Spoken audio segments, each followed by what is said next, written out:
안녕하세요. 만나서 반갑습니다. 아미타 부처님 극락세계를 발언하는 연불 시간이 되겠습니다.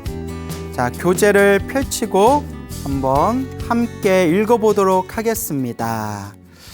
76페이지 연불로 복의 과보를 구하지 말라. 연불로 복의 과보를 구하지 말라. 연불을 하는 목적이 어디에 있는가? 많은 불자님들께서 나무아미탑을 관세음보살, 지장보살 연불을 하실 때 대부분의 많은 불자님들께서는 이 세속적인 복을 위해서, 세속적인 소원 성취를 위해서 그렇게 연불하고 기도하시는 분들이 많습니다. 그런데 그것은 진정한 연불의 목적이 될 수가 없다.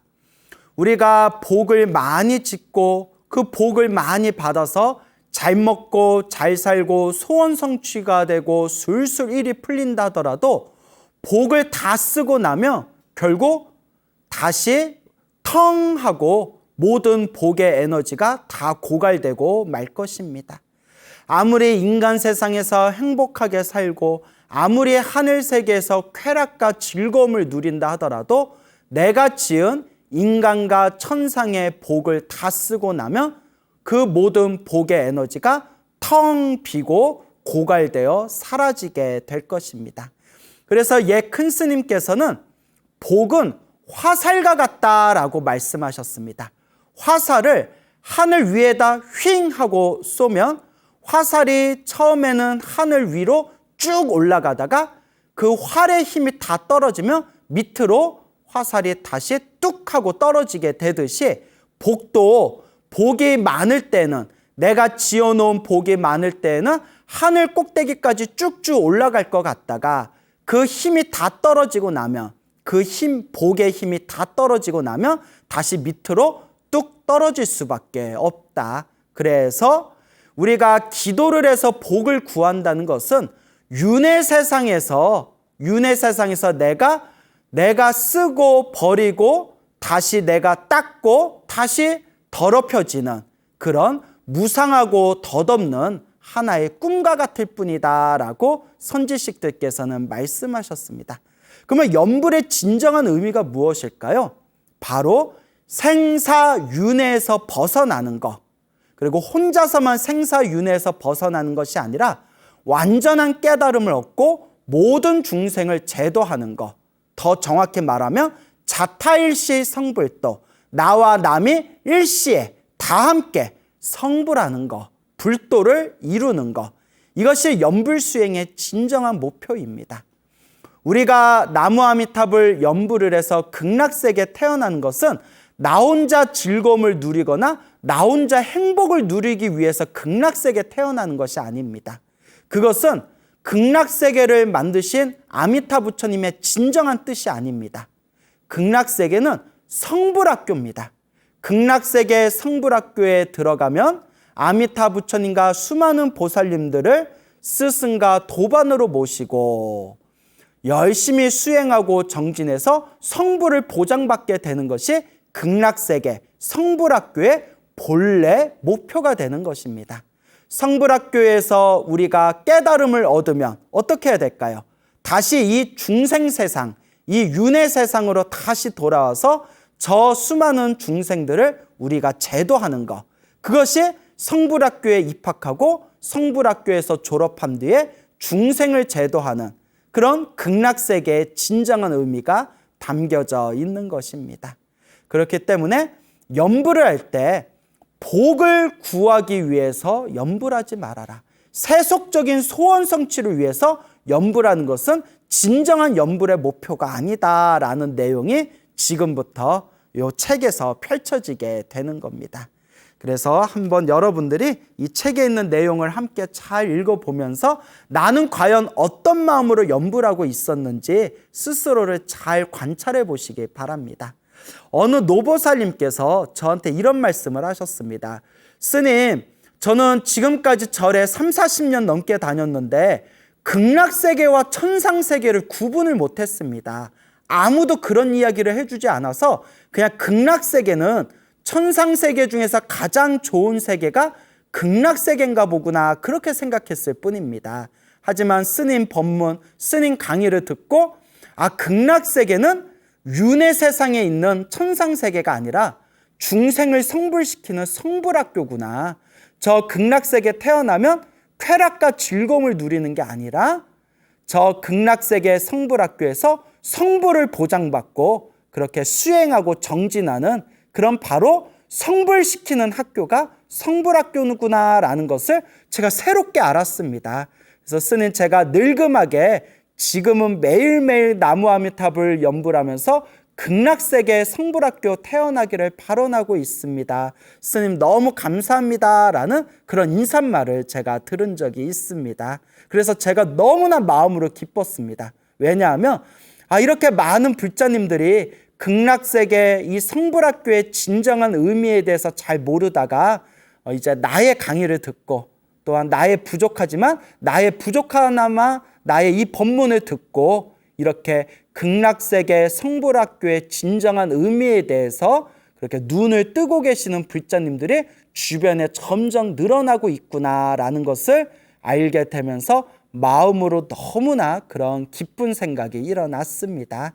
자, 그래서 여러분, 연불정토법의 진정한 의미는 이 윤회 세상, 이 세속에서 소원 성취를 하는 게 목표가 아니라 성불을 하는 게 목표입니다. 나무아미타불 연불을 해서 저 극락세계 성불학교에 태어나 저 성불학교에 입학하여 성불을 보장받는 이 수행가, 이 정진의 그런 어떤 자신의 공부를 닦는 것이 바로 아미타불 정토법의 진정한 의미가 되는 것이다 라는 것을 우리 불자 여러분들 꼭 명심하시길 바랍니다. 연불로 복의 과보를 구하지 말라. 세상에 발심 연불하는 사람들이 많이 있지만 이 세상에는 마음을 일으켜서 연불하는 사람들이 많이 있지만 우리 한국 불교도 연불하는 사람들이 많지 않습니까? 그런데 하지만 연불의 참뜻은 잘 알지 못한다. 이게 남 얘기가 아니에요. 다 우리 얘기예요. 대부분 법당에서 간절하게 연불하시는 분들, 관세음보살 연불하고 지장보살 연불하시는 분들 보면 다 세속적인 소원 성취를 위해서 연불하지. 제가 이번 생에 제가 열심히 연불해서 이 공덕으로 반드시 성불하여 모든 중생 제도하겠습니다라는 발보리심으로 안욕따라 삼맥 삼보리심으로 연불하시는 분들은 참으로 드물고 참으로 적습니다. 정말 우리 한국의 불자 여러분들께서도 진지하게 부끄럽게 생각하고 진지하게 고민해 볼 문제입니다. 그래서 제가 늘 불자님들께 항상 드리는 말씀이 있습니다. 불교는 삼귀로 시작하고 사홍서원으로 끝난다. 그러니까 기도할 때에도 반드시 삼귀로 시작하고 거룩한 부처님께 귀의합니다. 거룩한 가르침에 귀의합니다. 거룩한 제자분들께, 스님들께, 스승님들께 귀의합니다. 삼귀로 시작해서 기도의 마무리, 마지막 기도의 마무리는 사홍서원으로 마무리해라. 모든 중생을 제도하겠습니다. 모든 번뇌를 끊겠습니다. 모든 법문을 배우겠습니다. 반드시 불도를 이루겠습니다. 기도를 끝낼 때 사홍서원으로 마무리를 하고 안 하고가 나중에 몇 년 후에, 몇십 년 후에, 몇 생 후에 하늘과 땅만큼의 차이가 일어나게 된다고 합니다. 그래서 내 세속적인 소원 성취를 위해서 기도를 한다 하더라도 우리 가족 건강하게 해주세요. 우리 아들 잘 되게 해주세요. 우리 딸 잘 되게 해주세요. 우리 남편 사업 잘 되게 해주세요. 라고 개인적인 소원을 빌더라도 기도의 마지막은 반드시 무엇으로 마무리해라? 반드시 사홍서원으로 마무리해라. 원공법계 제중생 자타일시 성불도로 기도를 마무리해라 라고 제가 늘 반복해서 말씀을 드립니다. 아주 중요한 거니까 우리 불자 여러분들 꼭 명심하시고 실천하시기 바랍니다. 개인적인 소원을 위해서 기도하는 것은 괜찮지만 기도의 마지막은 반드시 사홍서원으로 마무리하시기 바랍니다. 무엇 때문에 염불정진하느냐고 물으면 내세를 닦기 위해서 염불한다고들 말한다. 내세, 다음 세상의 행복을 위해서, 다음 세상을 위해서 닦는다. 다음 세상을 위해서 염불한다. 흔히들 이렇게 말한다. 이렇게 생각하는 사람은 처음부터 발언이 잘못된 것이다. 석가모니 부처님께서 염불 법문을 설하신 이유와는 다른 것이다. 석가모니 부처님께서 염불 법문을 설하시고 염불 정토법을 설하시고 아미타 부처님께서 극락세계를 만드신 진정한 이유가 바로 따로 있다는 겁니다. 그것이 무엇이냐? 부처님께서는 형상세계, 이 형상세계는 윤회 세상을 뜻합니다. 이 윤회의 세상, 이 중생들이 살아가는 세계, 형상세계에 집착하여 몸과 마음의 온갖 고통을 받는 우리 중생들이 염불정진으로, 염불수행으로 서방 극락정토에 왕생하여 고통을 벗어나 극락의 즐거움을 얻게 하신 것이다. 고통을 벗어나 극락의 즐거움을 얻게 하신다. 그러면 극락의 즐거움이 무엇일까요? 아미타경, 무량수경, 관무량수경에 자세히 나와 있습니다. 극락세계의 즐거움은 감각적인 쾌락을 누리는 즐거움이 아니라 수행하는 즐거움이라고 분명히 나옵니다. 법문 듣고 수행하고 정진해서 깨달음의 길로 나아가는 최상의 즐거움, 그게 극락의 즐거움입니다. 그러니까 공부하기 싫은 사람은 극락세계에 태어나시면 안 됩니다. 하지만 부처님 법이 너무 좋고 부처님 가르침이 정말 좋으신 분들은 묻지도 말고 따지지도 말고 저 극락세계에 꼭 태어나시기를, 성불학교에 꼭 태어나시기를 발언하시기 바랍니다. 그런데 극락정토 왕생을 발언하지 않고 인간세계에 다시 태어나 복락 누리기를, 복과 즐거움, 복의 즐거움 누리기를 바라는 것은 참으로 슬픈 일이다. 헛되고 헛되다는 거예요. 윤회 세상에서 아무리 복을 누려봤자 그 복을 다 쓰고 나면 다시 밑바닥으로 떨어지는 게 이 윤회 세상에서 복을 누리고 있는 그런 더덥고 헛된 모습일 뿐인데 우리는 그것에 끊임없이 집착하고 있다는 겁니다. 그게 바로 중생의 어리석음이죠. 인간 세상의 모든 일은 괴롭고 헛되며 무상하여 참된 즐거움이 아니다. 이 윤회 세상에서 펼쳐지는 즐거움은 진정한 즐거움이 아니라고 했습니다. 부처님의 초기 경전에서 부처님의 대승경전에 이르기까지 이 윤회 세상을 헛되고 헛되도다라고 한결같이 말씀을 하셨습니다.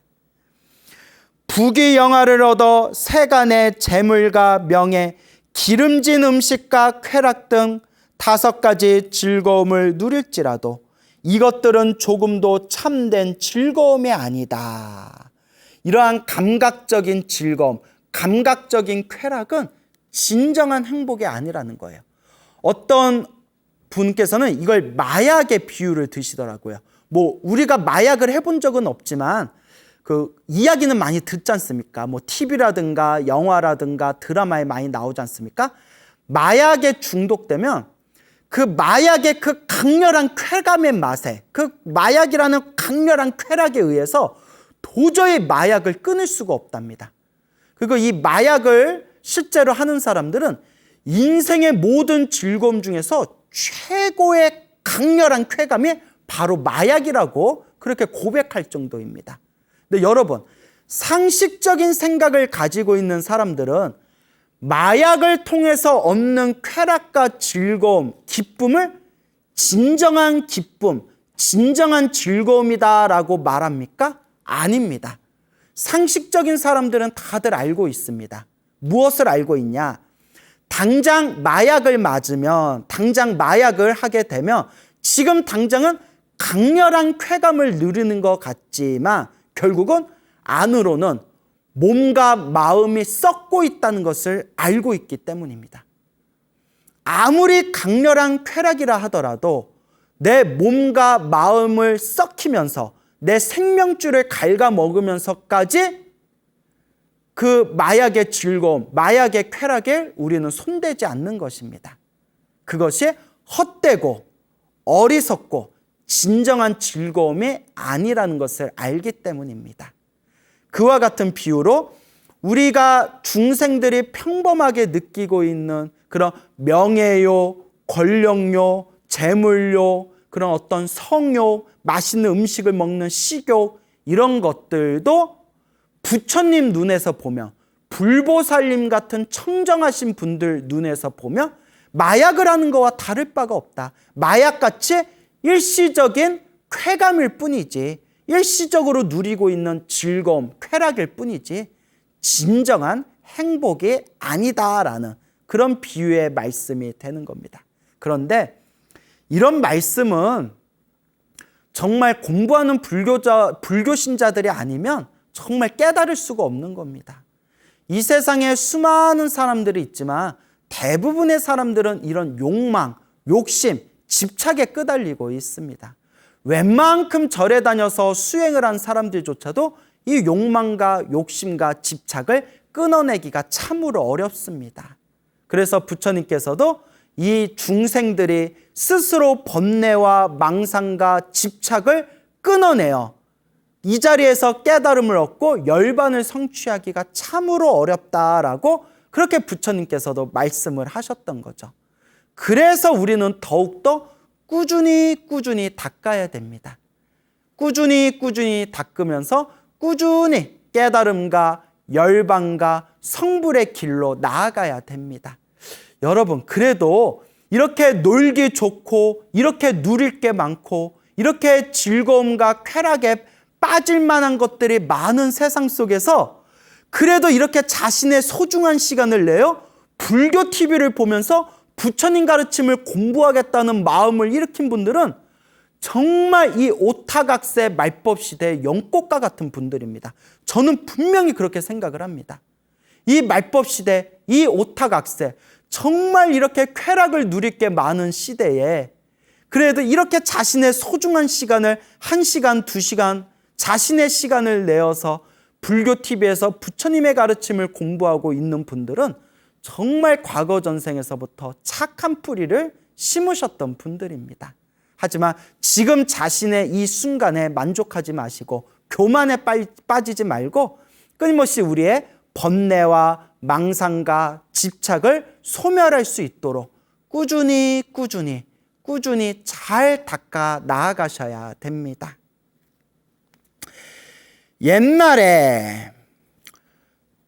옛날 덕 높은 스님의 말씀에 오직 이 색신이 고통의 근본임을 누가 믿으며, 색신은 여기서 말하는 색신은 우리 몸뚱아리, 육신을 뜻하는 겁니다. 육신, 우리 몸뚱아리, 육신. 오직 이 색신, 육신이 고통의 근본임을 누가 믿으며 단지 세상의 즐거움만 탐하며 즐거움이 고통의 원인임을 알지 못하네 라고 하였다. 오직 이 몸뚱아리가 고통의 근본임을 아무리 알려줘도 누가 믿을 것이며 세상의 즐거움을 탐착하고 있는 이 중생들이 사실 이 쾌락과 이 즐거움이 바로 고통의 원인이 된다는 것을 아무리 알려줘도 과연 누가 그것을 이해하겠는가라는 말씀이 되겠습니다. 또 경전에 이르기를 재물욕, 색욕, 식욕, 명예욕, 수면욕은 지옥에 들어가는 5가지 근본이다. 이 5가지 욕망을 없애지 못하면 속세를 벗어날 수 없다. 근데 여러분 오해하지는 마십시오. 재물욕, 그러니까 돈을 버셔도 됩니다. 돈을 벌어도 되고, 색욕은 이제 성욕이죠. 결혼하셔도 돼요. 결혼하고 연애하셔도 됩니다. 식욕, 드셔야죠. 배고프면 밥을 먹어야 되고 먹고 싶은 게 있으면 드셔야죠. 명예욕. 사람들한테 사랑받는 게 얼마나 좋은 일입니까? 자신의 명예를 잘 갈고 닦아서 사람들한테 존경받고 싶다면 존경받으셔도 됩니다. 수면욕. 졸리면 자야죠. 피곤하면 자야죠. 재물욕, 색욕, 식욕, 명예욕, 수면욕. 단 너무 집착하지는 말라는 겁니다. 다른 사람에게 피해를 주면서까지 돈 벌지는 말아라. 다른 사람 가슴에 못을 박고 몰래 막 바람이 피면서까지 성욕은 채우지 말아라. 그리고 막 자신의 건강을 해치면서까지 먹는 것에 욕심을 부리지 말아라. 다른 사람을 밟고 올라가면서까지 명예를 추구하지는 말아라. 그리고 완전히 게으름에 빠질 정도로 잠에 빠지지는 말아라 라는 뜻입니다. 물론 저희 같은 머리 깎은 출가 수행자들은 이 모든 욕망을 다 제거해야 되겠지만 이 세속에서 사는 제가 신자들은 이 5가지가 중생으로서 세속에 살아가는 가장 기본적인 5가지의 원동력이지 않습니까? 돈 버셔도 좋고 연애하셔도 좋고 먹고 싶은 거 실컷 먹어도 좋고 명예를 드날리셔도 좋고 잠도 푹 주무셔도 좋습니다. 단 남에게 피해를 주고 악업을 지으면서까지 혹은 선을 넘으면서까지 집착하지는 말아라 라는 그런 뜻이 되겠습니다. 그리고 진정한 불자라면 이 5가지 욕망이 있다 하더라도 이 5가지 욕망에 끄달리는 삶보다는 내 마음을 닦고 닦는 선업과 공덕, 수행의 삶을 살아라 라는 그런 말씀이 되겠습니다. 그러니까 이런 내용들도 조금 이렇게 유도리 있게 잘 이해를 하셔야 됩니다. 내세의 복을 구한다는 것은 부유한 집안에 다시 태어나 온갖 복락을 누리려는 것이다. 좋은 집안, 금수저, 다이아몬드 수저 집안에 태어나 평생 아무 걱정 없이 자기가 누리고 싶은 거 실컷 누리면서 살고 싶어하는 마음은 아마 인간이라면 조금씩은 다 있을 겁니다. 하지만 사람의 부귀 영화는 꽃잎 위에 이슬 같고 세상 명예는 물거품과 같다. 꽃잎 위에, 꽃 이파리 위에 이슬과 같다. 해가 싹 뜨면 그 이슬은 흔적도 없이 사라져버리고 세상 명예는 물거품과 같다. 막 뽀글뽀글 물거품이 일어나지만 그 물거품은 순간순간 일어나고 사라지면서 영원한 것이 아니다. 세간에 세상의 복을 누리는 도중에 복덕을 닦지 않으면 그 복이 다했을 때 내가 지은 복을 다 누리고 나면 결국은 그 복이 다했을 때 고통스러운 세계에 떨어지게 된다. 마침내 즐거운 날은 짧고 고통스러운 날은 긴 것이다. 정말 우리 불자들의 마음에 되새겨야 될 내용입니다. 사자봉 스님이 말하기를 색과 재물을 탐하는 것은 사람의 몸을 잃는 첩경이다. 첩경, 지름길이란 뜻이에요. 이번 생에 색욕과 재물에 탐착하는 것, 집착하는 것은 다음 생에 다시 태어날 때 사람의 몸을 잃어버리게 하는 지름길이 된다. 하루하루 술 마시고 고기를 먹는 것은 지옥에 깊이 뿌리를 심는 것이고 눈앞에 쾌락에 빠져 살면 죽은 후 고통과 괴로움을 오래도록 받게 된다. 갑자기 옛날 생각이 나는데 어느 노보살님이 그러시는 거예요. 스님, 우리 영감은 죽으면 사람으로 못 태어날 거예요. 이러시는 거예요.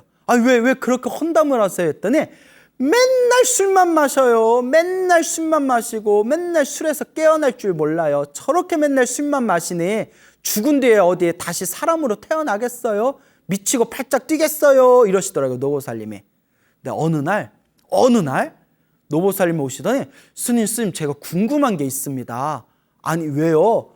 아니 제가 그 불교TV에서 광운 스님 법문을 열심히 듣는데 남편이 옆에서 가만히 듣고 있다가 요새는 남편이 더 열심히, 영감님이 더 열심히 광우스님 법문을 듣는다.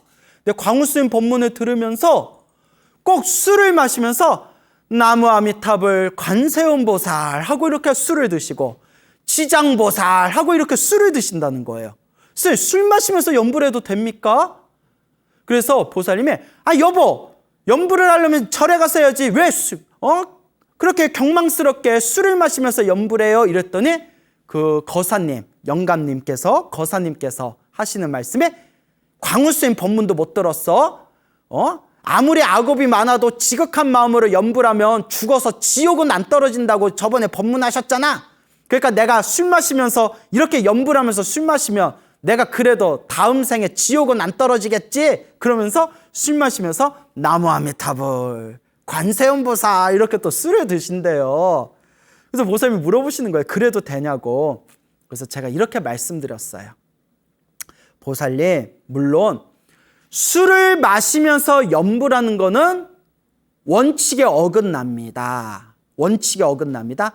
단 염불을 안 하고 술만 마시는 것보다는 차라리 술 마시더라도 염불을 하는 게 훨씬 낫습니다 라고 말씀드렸더니 노보살님께서 무릎을 탁 치시면서 이제야 가슴이 시원해진다고. 여러분, 이게 중요한 겁니다. 술 마시면서 염불하는 거는 사실 원칙에 어긋나요. 하지만 술 마시면서 염불을 안 하는 것보다는 차라리 술을 마실 때 마시더라도 차라리 염불하는 게 낫다. 왜? 노는 입에 염불하자. 지금 이 순간 비록 술 마시면서 염불하더라도 지금 이 순간 염불한 그 공덕이 다음 생에 부처님 법을 만날 수 있는 인연이 되고, 또 법화경, 법화사상에 의하면 지금 이 순간 장난으로 염불 한번 했다 하더라도 그 염불의 공덕으로 미래 세상에 성불할 수 있는 깨달음의 인연을 심게 된 것이기 때문입니다. 그래서 항상 여러분 늘 염불하고 항상 염불하는 습관을 들이시기 바랍니다. 그래서 저는 요새 염불수행, 염불정진이라는 표현보다 그냥 쉽게 염불습관이라는 말을 더 좋아합니다. 염불수행하면 뭔가 거창하지 않습니까? 염불정진하면 뭔가 좀 어렵게 느껴지지 않습니까? 그런데 어렵게 생각하지 말고 뭐 하자? 습관 들이자. 염불습관. 그래서 저 아는 보살님은 매일매일 염불하는 습관을 들이니까 잠을 자다가 아침에 눈을 딱 뜨면 그냥 눈 뜨는 순간 저절로 염불이 들린대요. 저절로. 눈 뜨고 염불해야지. 나무아미타불, 나무아미타불, 관세음보살, 관세음보살 하는 게 아니라 점점 습관이 돼서 그냥 눈 뜨면 저절로 나무아미타불, 나무아미타불 저절로 염불이 되신다고 합니다. 염불습관 잘 기억해 두시기 바랍니다. 눈앞의 쾌락에 빠져 살면 죽은 후 고통과 괴로움을 오래도록 받게 된다고 하였다. 염불은 본래 이고 등락, 이고 괴로움에서 벗어나 등락, 즐거움을 얻는다. 이고 등락, 즉 고통을 여의고 즐거움을 얻는 수행 방법이다. 이고 등락, 고통에서 벗어나 즐거움을 얻는다. 그러나 극락왕생 성불학교를 구하지 않고 사바세계, 중생세계에 그대로 있으며 고통에서 벗어나지를 못한다. 사람이 겪는 8가지 고통을 간단히 살펴보자 하면서 8가지 고통이 쭉쭉 나와요. 그 8가지 고통이 태어나는 고통, 늙는 고통, 병드는 고통, 죽는 고통, 사랑하는 사람과 이별하는 고통, 미워하는 사람과 만나는 고통, 구하고자 해도 얻지 못하는 고통, 오음, 내 몸과 마음을 구성하고 있는, 육체와 정신을 구성하고 있는 오온이 치성하는 그런 고통해서 8가지의 고통이 있다 하고 이렇게 이제 내용이 쭉 펼쳐지게 됩니다. 자, 그러면 78페이지. 태어나는 고통부터 한번 볼까요? 태어나는 것도 고통이다. 왜냐하면 사람들은 모두 자신이 지은 업에 따라 과보를 받는다. 내가 지은 업보 따라서 그 결과를 받는다. 전생의 어변, 전생의 업의 인연에 의하여 부모와 세 가지 연으로 화합하여 중음심이 어머니의 태에 든다. 부모와 세 가지의 연으로 화합하여 중음심이 어머니의 태에 든다. 처음에 부모의 성적인 접촉을 보고 욕망이 일어나는데 애욕이 종자가 되어 생각을 받아들여 태에 들게 된다. 이제 이런 내용들이 뭐 육아사지론이라든가 경전에서 능엄경 같은 경전에 이런 내용들이 이제 자세히 나옵니다.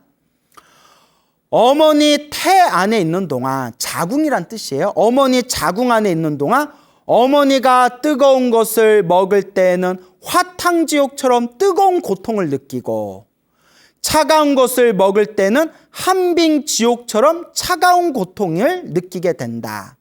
우리가 어머니 자궁 안에 있을 때 어머니가 막 화를 내고 짜증을 내면 그 걱정과 근심과 두려움을 아이가 그대로 느끼게 된다는 거예요. 그리고 모태에서 나오는 출산의 과정은 마치 칼바람으로 몸을 베는 듯한 고통이 있다. 어머니 자궁에서 이제 지를 통해 가지고 아이가 이렇게 빠져나올 때 어마어마한 스트레스와 고통을 느낀대요. 그러니까 태어나는 것 자체가 고통이에요. 얼마나 아프면 애가 막 태어나자마자 엉엉 울겠어요. 얼마나 아프면. 그게 아파서 우는 거예요. 맞나? 저도 기억이 잘 안 나는데 뭐 여튼 그렇다고 칩시다. 태어날 때 엄청나게 아프대요. 그래서 아기가 태어날 때 큰 소리로 울음을 터뜨리는 것이다. 모름지기 사람으로 태어나면서 이와 같은 고통은 피할 수가 없는 것이다. 어머니 뱃속에 있을 때부터 그 고통을 겪어야 되고, 어머니 자궁에서 쑥 빠져나올 때에도 어마어마한 고통을 겪게 된다는 겁니다. 그리고 늙는 고통, 태어난 뒤 나이가 먹으면 고왔던 모습도 변하게 된다. 저도 20대, 30대 중반까지만 하더라도 얼굴이 뽀얗거든요. 정말 얼굴이 뽀였어요. 얼굴은 뽀얗고 입술도 빨갛고, 정말 뭐 옛적에 막 10여 년 전부터 저랑 인연이 있었던 불자님들이, 보살님들이 스님은 막 10년 전에 멀리서 걸어올 때 막 빛이 나는 줄 알았다고. 아유, 죄송합니다. 갑자기 분위기가 이상해지네. 그렇게 한 30대 중반까지만 하더라도 얼굴이 뽀였는데, 확실히 이제 30대 후반 지나서 40을 넘어가니까 확실히 이제 이렇게 피부가 탄력을 잃어버리고 그 뽀얀 그런 어떤 살결들이 점점 이렇게 흐려지는 게 제 스스로 이렇게 면도하면서도 느껴요. 면도하면서도 아우, 나도 늙는구나, 이제 이런 생각이 듭니다. 근데 당연한 거죠. 그게 당연한 겁니다. 그러니까 내가 늙는구나라는 걸 느낄 때 그때 염불하는 겁니다. 아, 영원한 것이 없구나. 이 몸뚱아리도 영원한 것이 없구나. 태어난 뒤 나이가 먹으면 고왔던 모습도 변하게 된다. 눈은 침침하게 어두워지고 귀가 먹어 소리도 잘 들리지 않고 흰머리와 주름을 피하지 못하고 이빨이 빠지며 기력이 약해져서 다른 사람에게 의지하게 된다. 그렇죠. 이게 늙음의 모습이죠. 노인의 모습이죠. 능엄회상에서, 능엄회상, 이제 능엄경을 뜻하는 거예요. 능엄경, 그 법회에서, 부처님께서 능엄경을 설하신 법회에서 부처님께서 꼬살라의 빠세나디 왕에게, 참 이름도 빠세요. 빠세나디. 그래서 이제 한문에서는 파사익 왕이라고 나오거든요. 파사이 왕, 빠세의 파사이 왕. 코살라의 파세나디 왕에게 물으셨다. 대왕의 모습을 보니 기력이 약하고 쇠하지 않습니까? 왕이 대답하였다. 몸을 변하는 것을 느끼지 못하는 사이에 세월이 흘러 점점 이렇게 되었습니다. 점점 이렇게 늙었습니다. 제가 어린아이일 때는 피부가 윤택했고 장성에서는 혈기가 충만했는데 이제 나이가 드니 머리는 희어지고 얼굴은 주름이 가득하여 말아 죽음에게 잡혀갈 날도 멀지 않았습니다. 한나라의 왕가같이 귀하고 부유한 사람도 늙는 고통은 피할 수가 없는 것이다.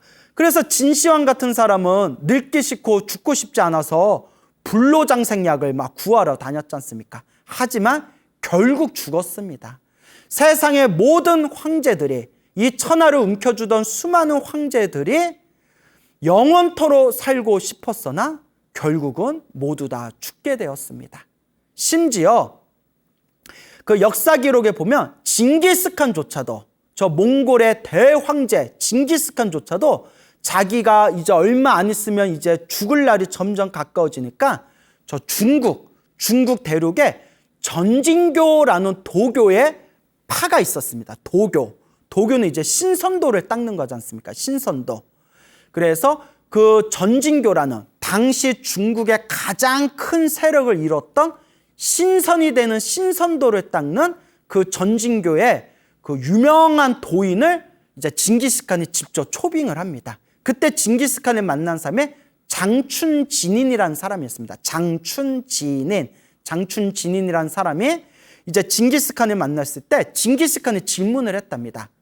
보아하니 당신들이 따는 도교에서는 신선이 되어 영원히 죽지 않는 법이 있다는데 영원히 죽지 않는 방법이 정말 있습니까? 라고 했을 때 장춘진인이 그런 법은 없습니다. 사람이 태어나면 결국 죽을 수밖에 없습니다. 저희가 신선도를 닦으면 오래 살고 병 없이 살 수는 있어도 죽지 않은 사람은 저도 못 봤습니다. 라고 그렇게 대화했다라는 그런 내용을 제가 책에서 본 기억이 있습니다. 솔직하게 이야기한 거죠. 솔직하게. 자, 이와 같이 천하의 황제들도 죽음에서 피할 수가 없었다. 황금은 천년의 업이 아니며 붉은 해는 양볼의 살을 없어지게 하네. 황금은 천년 동안 유지될 수 있는 사업이 아니다. 황금을 아무리 많이 모아놨다 하더라도 이 황금을 가지고 천년 동안 우리가 사업할 수가 없다. 붉은 해는 이제 세월이라고 해석하시면 돼요. 세월. 해가 떴다 졌다 하지 않습니까? 붉은 해는 세월입니다. 붉은 해는 양볼의 살을 없어지게 하네. 양볼. 세월이 흐르면 나이가 들면 이빨이 다 빠지고 이빨이 빠지면 볼이 쏙 하고 들어가잖아요. 그래서 양쪽의 볼의 살이 쪽쪽 빠지면 저승사자가 찾으러 온다는 신호라네. 뭐 또 이런 이야기가 있거든요. 그래서 붉은 해는 세월을 뜻하고 이 세월이 흐르니 이빨이 빠지고 양볼이 쏙 들어가면서 죽을 날이 가까워지고 있네. 이런 의미가 되겠습니다. 자, 그래서 80페이지 병드는 고통. 자, 사람이 태어나고 늙다 보면 이제 점점 어쩔 수 없이 몸이 삐그덕거리면서 병에 걸리게 되죠. 사람의 몸은 지, 수, 화, 풍. 지, 땅의 기운. 수, 물의 기운. 화, 불의 기운. 풍, 바람의 기운. 지, 수, 화, 풍의 4대가 이 4가지의 큰 요소가 조화를 잃어버리면, 그러니까 그 균형이 깨져버리면 온갖 병이 다 생긴다. 세상에 병 없는 사람은 참으로 드물다. 예수님이 말씀하셨다. 병이 나서야 몸이 고통임을 알았고 건강할 때는 모두 남을 위해 바쁘기만 하였네. 병 없을 때는 내가 건강하고 병 없을 때는 하루하루가 신나고 재밌었는데 병이 나고 나서야 이 몸뚱아리가 고통이구나라는 것을 알게 되었고 건강할 때 수행하고 염불해야 되는데 건강할 때는 정작 자기 수행은 하지 않고 남을 위해서만 살아가면서 자기 공부는 놓쳐버리고 있구나. 이게 낱말이 아닙니다, 여러분. 큰 병이나 장애를 굳이 들지 않더라도 머리가 아프거나 이빨이 조금 아프기만 하여도 자유를 잃고 앉고 걷는 것이 불안하고 먹고 자는 것이 지장을 받는다. 그러니 병마다 고통이 아닐 수가 없다. 삼국지에도 나오는 큰 장군인 장비는 성질이 강하고 용맹하다. 장비가 제갈곤명에게 나는 아무것도 두렵지 않다고 말하자 제갈곤명이 손바닥에 질병병자를 써 보이며 이것도 두렵지 않느냐? 병도 두렵지 않느냐? 라고 물었다. 그러자 장비는 재빨리 큰 소리로 말했다. 아, 두렵죠. 병의 고통을 받으면 아무리 힘센 영웅이라도 어쩌지 못합니다. 천하의 장비도 병 앞에서는 벌벌 떤다는 거죠. 우리가 병에 걸렸더라도 일심으로 한마음으로 염불하며 병의 고통에 흔들리지 않게 된다. 그러니까 여러분, 아플 때가 염불할 때예요. 내가 건강해지면 수행하고 염불해야지? 아닙니다. 아플 때가 한마음으로 염불할 때입니다, 여러분.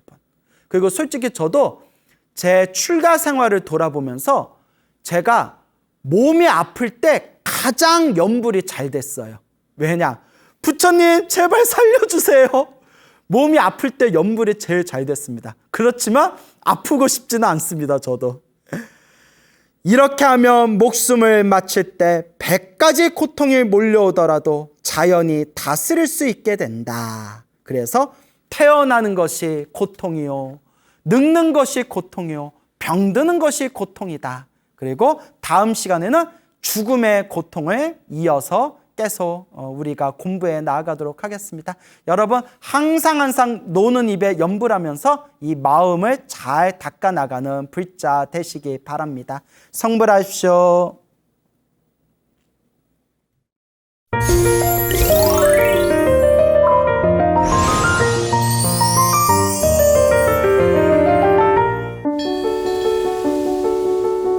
사찰로 들어서면 마음이 포근해집니다. 힘들었던 기억은 내려놓고 나를 찾는 시간을 가져봅니다. 나를 위한 행복여행 템플스테이로 당신을 초대합니다.